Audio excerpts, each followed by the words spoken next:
المدينة في عهد النبي صلى الله عليه وسلم.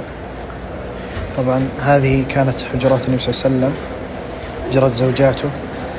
هذه أول واحدة، هذه حجرة عائشة، وهذه فاطمة وعلي.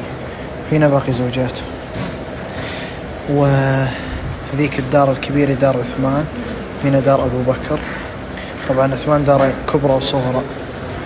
وهنا دار عمر بن الخطاب، جنبه أبو بكر بعد دار أخرى. وهنا القلعة هذه كانت حسان بن ثابت. اي والله. وفي حاجة ثانية، آخر منزلين، هذا عمرو بن العاص، هنا خالد بن الوليد. سبحان الله، كانوا أصدقاء من قديم، يعني قبل لا يسلمون وهاجروا مع بعض حتى بالمساكن جنب بعض، رضي الله عنهم أجمعين. الظاهر إن هذه سقيفة بني ساعدة. شوف،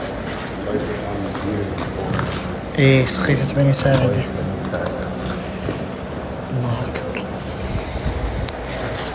طبعا الظاهر إن هذه المدينة أول كلها كاملة، اللي هي الحين الحرم النبوي، أظن كذا، أبى أسأل ذاك وتأكد.